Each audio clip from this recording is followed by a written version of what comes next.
trazer aqui um trecho de uma entrevista exclusiva com um dos aspectos que marca aí essa tentativa do bolsonarismo de reescrever o dia 8, que foi a queda do ministro do GSI, Gonçalves Dias, após também reportagem aqui da CNN. O novo ministro do GSI, general Marcos Antônio Amário dos Santos, conversou hoje com o repórter Pedro Teixeira. Vamos trazer um dos trechos aqui, no qual ele fala, olha, os militares ligados ao ex-presidente Jair Bolsonaro, que passaram pelo gabinete, muitos já foram exonerados. Dá uma olhada. Em relação ao GSI, eu não tenho qualquer preocupação, né? Nós vamos fazer acompanhamentos, conhecer melhor as pessoas, mas os militares das Forças Armadas que para que vem passam por um processo seletivo também dentro de cada força, né? E havendo já essa preocupação, essa atenção em relação a isso, tomarão certamente os cuidados necessários para que não exija nenhuma desconfiança em relação a essas pessoas que estão sendo designadas para cá. Veja que ele reconhece, né, que havia antes. Ainda nessa entrevista ao Pedro Teixeira, o general Amaro falou sobre a atuação do GSI no dia dos ataques aos três poderes. Ele falou que teve uma falha sistêmica no dia 8 de janeiro. Uma falha sistêmica que levou a essas consequências, não apenas aqui nesta área do Palácio Planalto, mas em toda a área aqui da Praça dos Três Poderes, vamos dizer assim, né? Do Supremo Tribunal Federal, também lá no Congresso Nacional.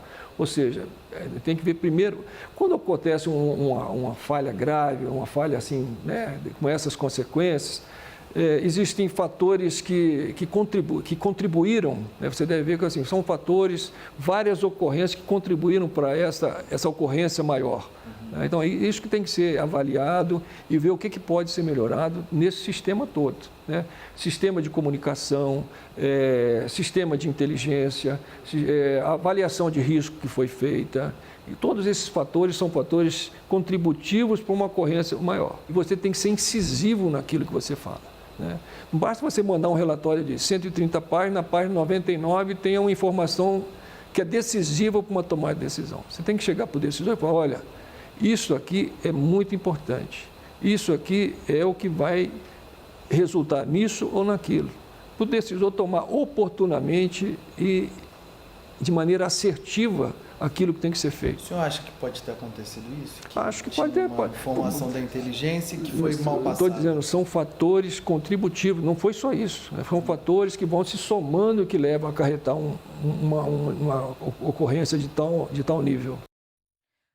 Gente, vem para cá o Leandro e o Yuri Pita, porque tem para mim, soa para mim, uma parte da entrevista do general Amaro mal, porque é o seguinte, Yuri, parece que ainda tenta se trabalhar com a ideia de que o que aconteceu, por exemplo, você ter 18 pessoas para proteger o Palácio do Planalto, precisa saber de quem é a responsabilidade, mas não há escusa possível para só ter isso lá dentro. Sendo que se sabia do risco, era público, gente. Não é questão de, assim, o alerta da ABIN chegou ou não chegou. Tinha matéria na imprensa, estava avisado, estava na rede social, era público. O apagão ele pode até dizer, olha, eu acho mais honesto, né? Contava-se com a polícia que tinha de fazer o policiamento ostensivo de proteger a esplanada, que não é o GSI, nem o Batalhão do Planalto, é a PM. Ok, mas, né, dizer que o alerta não foi tão incisivo e tal, eu acho que era mais fácil apontar mesmo o dedo na ferida, como faz algumas vezes o próprio presidente Lula, outras personalidades, como fez o judiciário, né? Mas dizer que faltou incisividade não era público, era de conhecimento público. Aliás, como eu disse, né, no dia, inclusive, tentativa de golpe mais bola cantada da história, porque eles passaram meses organizando e 3 dias organizando caravana, acompanhados pela imprensa, inclusive, para fazer o que fizeram no 8 de janeiro. Yuri. Pois é, dando o benefício da dúvida de o ministro recém ter assumido o cargo, tirando esse aspecto, o fato é que, como você disse, havia toda uma expectativa ou não, mas uma obrigação né, a expectativa natural de que os responsáveis pela segurança pública do Distrito Federal, que era a Polícia Militar do Distrito Federal e a Secretaria de Segurança Pública do Distrito Federal, ambos sob responsabilidade do governo do Distrito Federal, de que cuidariam de manter em isolamento a esplanada dos ministérios e a Praça dos Três Poderes.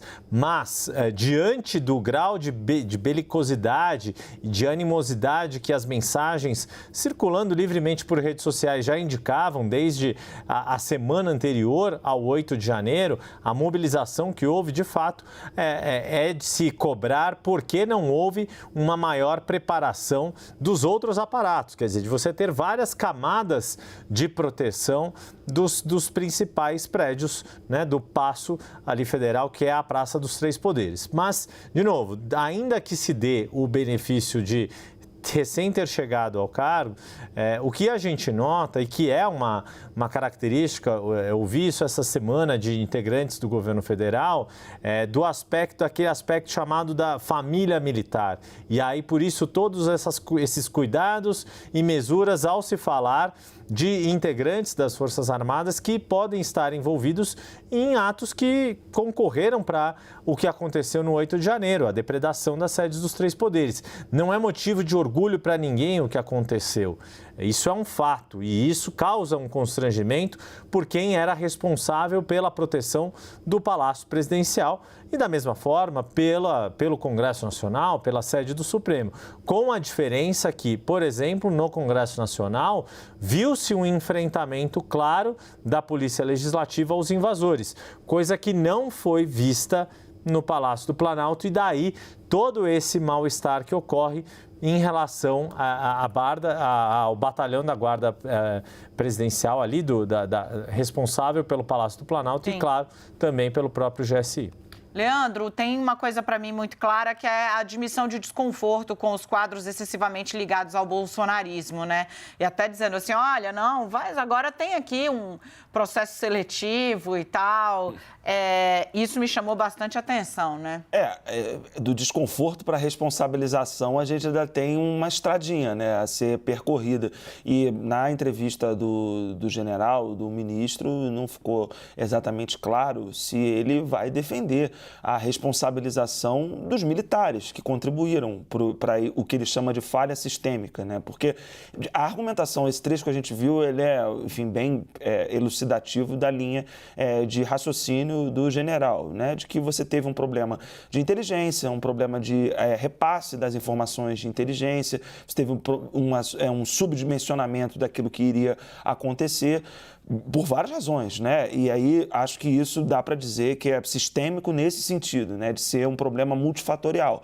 Só que houve a participação de militares, né? De colegas de farda dele nesse problema, né? Nessa falha sistêmica. Então, o que penso que a gente vai precisar ver daqui para frente é se tanto o Ministério Público Federal, Polícia Federal, que estão investigando militares, né? Que já foram prestar depoimento vários egressos do GSI, e a Comissão Parlamentar Mista de Inquérito que virá, se essas duas frentes de investigação vão colocar os militares num lugar de responsabilizá-los pelo que aconteceu, né? Para que se explique melhor como que as pessoas estão destruindo o Palácio do Planalto e ganham um copinho d'água ali, né? Na expressão, acho que muito feliz que você cunhou, Dani, de aeromoça de golpista, né? Porque as imagens estão aí, né? Então, a identificação de que houve uma falha e de que tem um problema com as pessoas de farda, com os militares, está dada. Se essas pessoas vão ser responsabilizadas, aí vamos ter que acompanhar as investigações. Gente,